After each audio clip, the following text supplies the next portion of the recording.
que ponto o mundo barulhento é novidade para nós, seres humanos? E o que é que essa novidade do barulho causa para a gente? Olha, Thaís, assim, do ponto de vista de uma resposta seguramente científica, não dá para saber ainda o que vai ser o resultado, sei lá, de 1000 anos de barulho, digamos assim, né? E barulho crescente. Mas, sem dúvida nenhuma, o mundo sempre foi mais silencioso. Nós somos uma espécie que evoluiu no silêncio, né? Com bastante pouco ruído, barulho, muito pouca gente falando. Hoje, hoje tem gente falando o tempo todo, em Quando é que tudo quanto é começou o lugar. barulho do mundo? Provavelmente o mundo ruidoso começou lá pelo século XIX, né? Tem a ver justamente com o Revolução Industrial? crescimento da urbanização, revolução industrial, né? Então você começa a ter muita gente na mesma cidade, muita gente trabalhando no mesmo lugar, né? Barulho das máquinas, né? Barulho, eu lembro de um livro, um clássico chamado Homem Sem Qualidades, Robert Musil, austríaco, começo do século XX, em que ele começa o livro com um atropelamento de um caminhão. O livro se passa em Viena, em 1913. E é aquela situação, o que é isso? E o barulho que o caminhão faz. Então se fala desse ruído todo, dessa barulheira toda que o caminhão fez, atropelando o homem, e todo mundo se juntando para ver o que estava acontecendo. Aí vem a ambulância, né? Então, esse mundo ruidoso seguramente está, por exemplo, associado à possibilidade de você produzir som em escala industrial, como a gente produz hoje, ruído em escala industrial. Agora, se isso faz mal, veja, às vezes a gente vai em alguns restaurantes, né? E tem tanto barulho, música ruim tocando, sabe? Que existe música ruim, né? Tá na moda dizer que não tem, mas tem, né? Gente ouvindo seus próprios vídeos em som Ou alto. ainda tem isso, né? Putz, gente ouvindo no celular seus vídeos absolutamente pessoais, com ruídos, né? E gente falando alto, que aliás isso é uma característica nossa, né? De alguns países do mundo. Nem todo país do mundo faz barulho na fala, eu quero dizer. Fala alto desse jeito, né? Como a gente, italianos, espanhóis, né? Alguns povos assim. Então não acho que dá para dizer com certeza assim, o que será o resultado. Mas seguramente, se você tem um mundo cada vez mais ruidoso, o interessante é pensar em que medida grande parte das pessoas ficariam capacitadas de viver no silêncio, entende? Ou ficar num ambiente silencioso. Se isso não se transformaria em algum tipo de inquietação, sabe? Tanto o silêncio exterior quanto o interior. Porque o silêncio, a ideia do silêncio hoje está muito vinculada à ideia de luxo, né? Você poder ter silêncio significa...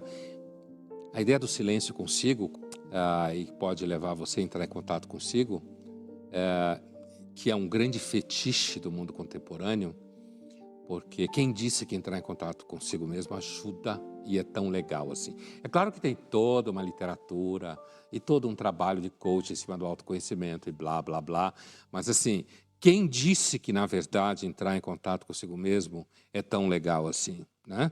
É claro que na tradição monástica, aliás, embebida em silêncio, eu me refiro aos monges no começo do cristianismo, ou mesmo no mundo oriental, né? O silêncio é essencial, inclusive a ideia de você entrar em contato consigo mesmo. Só que ao entrar em contato consigo mesmo, você entra em contato com demônios. Não é essa coisa de eu sou legal, entre em contato comigo. Mas a fala de todo mundo vai no sentido da queixa clássica, clichê, de que o mundo é barulhento. Mas eu suspeito que muita gente que fala que tem saudade do silêncio, se ficasse em silêncio, provavelmente não iria aguentar tanto assim. Iria botar logo alguma coisa para ouvir no ouvido, um vídeo, uma música, ou então ficar ouvindo notícia. Sabe essas pessoas que entendem que deve preencher o tempo todo com alguma coisa de útil? Quando é isso mesmo que fala o filósofo sul-coreano Byung-Chul Han. Ele fala que esse murmúrio interno, ele é abafado quando a gente, por exemplo, anda de lá para cá, corre de lá para cá, trabalha bastante, esse tipo de coisa faz abafar esse murmúrio interno e isso, segundo ele, é uma forma de você se dispersar de você mesmo. É uma rota de fuga de você para você mesmo, né? Mas ele também fala, nesse último livro, que tem um nome bastante estranho, se chama Não Coisas, Reviravoltas do Mundo da Vida. Ele que escreveu A Sociedade do Cansaço, fez esse outro livro. E nesse outro livro, esse último livro, ele fala também que esse excesso de comunicação, isso que ele chama de hipercomunicação, em que as pessoas se sentem na obrigação de falar o tempo todo, falar sobre seus desejos, falar sobre suas necessidades, falar sobre as suas vidas, que isso torna as pessoas mais solitárias. Por que será que ele fala isso? A minha impressão é que essa coisa do murmúrio que você fala citando ele e tal, de que a gente anda de um lado para o outro para calar alguma coisa que inclusive a gente não quer ouvir, eu acho que está completamente certo. Porque, por isso que eu falava do que muita gente falou, no Povo Fala, né? Eu acho que foi de uma sinceridade tocante. A honestidade hoje é sempre tocante, né? Quando você fala uma coisa para não agradar, ou fala uma coisa que não é tomado como a coisa certa que você deveria falar. E, sem dúvida nenhuma, a ideia de você fazer um monte de coisa, ouvir o barulho o tempo inteiro, ir em direção ao ruído o tempo todo, isso seguramente serve para você não entrar em contato com um monte de coisa que se tem interiormente, ou inclusive entrar em contato com o vazio absoluto, né? Em que alguns de nós, ou em alguns momentos todos nós, podemos experimentar a sensação que você olha para si mesmo quando você não está mentindo e diz, putz, eu não tenho a mínima ideia do que eu quero fazer, ou para onde eu vou, o que eu estou fazendo aqui, né? Mas eu tenho que manter as aparências o tempo inteiro e parecer que eu estou sempre com um objetivo, sabendo o que eu estou fazendo, com ideias muito bem arrumadas na cabeça e, portanto, dando um salto para frente, né? Essa ideia de que, no final, um mundo como esse faz todo mundo ficar muito sozinho, eu não tenho dúvida, porque não tem ambiente que você se sinta mais sozinho num ambiente em que todo mundo grita e tem barulho. Tem lugar mais sozinho do que você ficar num ambiente onde tem um som muito alto e ninguém consegue conversar, né? Acho que sim, pura verdade. E Pondé, ele também fala, o Byung-Chul Han, ele atribui essa hipercomunicação ou essa compulsão das pessoas de falar, falar e falar a uma necessidade de autoesquecimento, que volta àquilo que você falou de alguma forma, né? Mas o que ele quer dizer é, se as pessoas parassem de pensar ou se preocupar com elas mesmas, elas falariam menos e contemplariam mais. Você vê alguma relação entre pensar muito em si mesmo e deixar de olhar o mundo, que é o que ele fala? Acho que sim, e eu acho que esse é um dos grandes fetiches contemporâneos, né? Essa ideia de que eu tenho que ficar pensando em mim mesmo o tempo inteiro. Eu tenho que descobrir o que eu acredito. Eu, na verdade, acho que, muitas vezes, viver segundo o que você acredita pode ser um grande engano, né? Você achar que você tem que ver a partir daquilo que você acredita, né? Inclusive porque, muitas vezes, você continua acreditando uma coisa só porque você não tem para onde correr. Então, você continua acreditando naquela coisa. Também me parece um grande fetiche contemporâneo a ideia de que todo mundo tem um tesouro dentro de si mesmo a ser descoberto. Eu não acho que isso seja verdade. Sabe a ideia da lenda pessoal, a ideia do tesouro dentro de você? Apesar de que essa ideia de que a verdade está dentro de você é uma ideia que tem alta credencial filosófica, tá? Santo Agostinho falou isso. Um dos maiores filósofos da tradição cristã e da filosofia em geral, né? Quando ele fala que ficou procurando Deus em todos os lugares, descobriu que Deus estava dentro dele. E ele fala, mais íntimo de mim do que eu sou de mim mesmo. Ó beleza infinita, tarde te conheci, tarde te amei. Porque eu fiquei procurando você do lado de fora. Então, o Santo Agostinho traz, inclusive, a noção de tempo interior. Então, não é que essa ideia não tenha credencial, né? A ideia de que existem conteúdos internos que seriam importantes. Toda a psicologia está baseada nessa ideia. A própria ideia do monaquismo, né, que eu falava no começo, do monaquismo antigo, quer dizer, a ideia de que você vai para o deserto, vai para o silêncio, para poder escutar e enfrentar os demônios e descobrir coisas sobre si que inclusive você não queria para poder ver Deus, pressupõe que existem conteúdos interiores. Eu acho, Thaís, que a falácia contemporânea não é imaginar que talvez não existam conteúdos dentro de nós. É a ideia de que esses conteúdos no final sempre serão assertivos, ajudará você a ter sucesso e que você vai ser uma pessoa legal. O Shulhan, desde a Sociedade do Cansaço, ele se move numa intuição que eu considero muito rica, que é a intuição de trabalhar no negativo do que normalmente se acha que está acontecendo, né? Na Sociedade do Cansaço eu já falava isso. A gente sofre de positividade, né? A gente não sofre de negatividade. A gente sofre de muito otimismo, de muita assertividade, de muita positividade, de muita felicidade. Isso, na realidade, nos cansa e faz esse mundo que a gente vive hoje.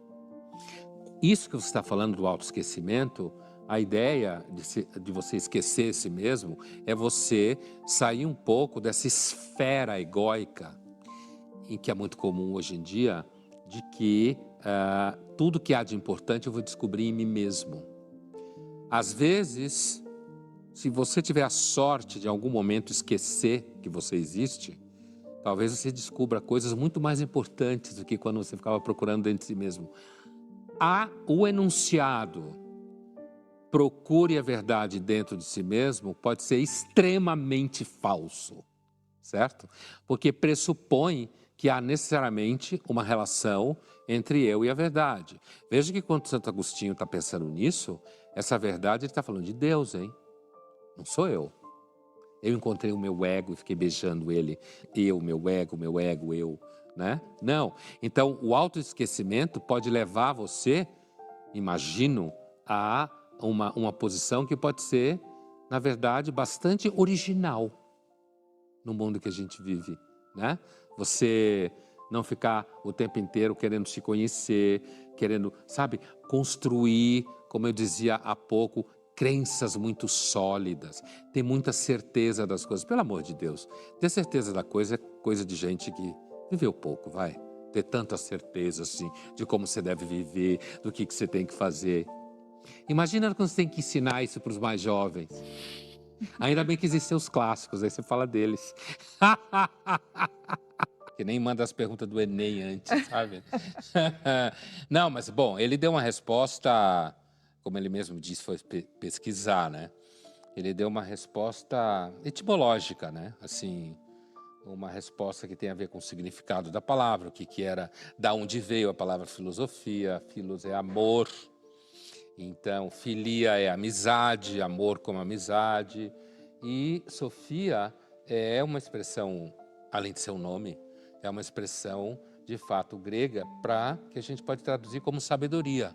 É um filósofo americano, falecido já, chamado Richard Rorty, que ele dizia que a filosofia é uma grande conversação. Quando você pratica filosofia, isso já vai fora do senso comum, é uma profissão que você passa a maior parte do tempo conversando com mortos. Está envolvido com mortos, eles valem para você. Quer dizer, Platão, para nós, na filosofia, é tão vivo quanto a pessoa que está viva realmente.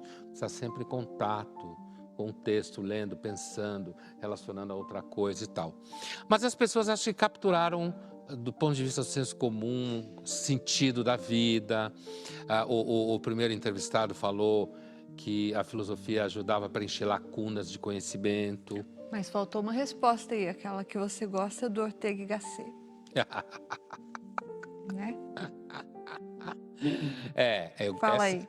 Essa resposta, ela já é, apesar que ela não parece, ela é profundamente técnica, né? Que é o Ortega y Gasset, ele fala que a filosofia não serve para nada, né? E no curso deles de filosofia, que foi transcrito e depois foi publicado e tal. E isso, quando ele diz que a filosofia não serve para nada, que eu acho que é uma das melhores falas sobre o uso da filosofia, porque na sequência ele acrescenta: como ela não serve para nada, ela é de todas as disciplinas e práticas a mais livre. porque ela não tem que entregar coisa nenhuma, ela não tem que ser útil para ninguém, ela não tem que prestar nenhum serviço, a seja lá o que for. Portanto, ela se move numa esfera de liberdade que nenhuma outra disciplina ou prática se move. Por isso que quando ele diz que a filosofia não serve para nada, ele está apontando a qualidade extremamente sofisticada da filosofia. Pois é, então essa frase do Ortega y Gasset tem uma intenção retórica quase, Sim. né?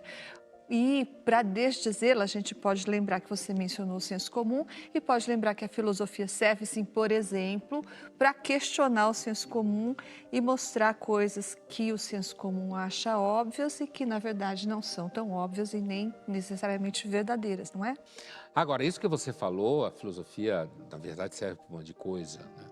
Serve, inclusive, eu tinha uma professora na USP que ela usava uma expressão nas aulas que ela dizia assim, o senso comum considera o mundo um mar calmo de evidências.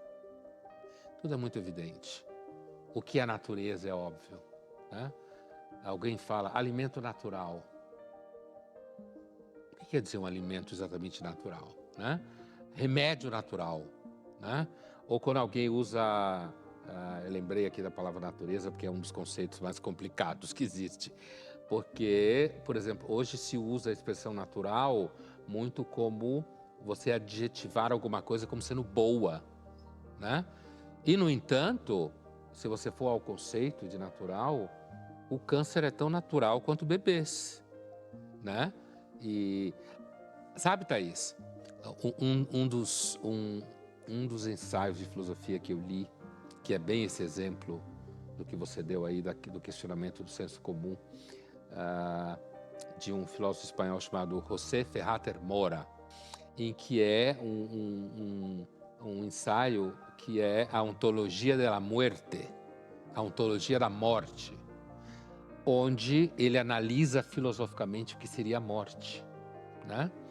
E ele acaba chegando à conclusão que a morte é um conceito relativo ao organismo, porque do ponto de vista dos vermes, por exemplo, os cadáveres são alimento, assim como os bois são para carnívoros. Esse é um exemplo de quando você coloca a lupa. Por exemplo, alguém vira para você e fala assim, o bem é fundamental. Quem tem certeza do que é o bem? Você vai ter que arregimentar toda uma série de referências para conseguir dizer exatamente o que você quer dizer pelo bem. Por isso que é característico de aluno de filosofia, pentelho, chato, quando você fala carro, sei lá, aí o pentelho fala, o que você quer dizer com carro?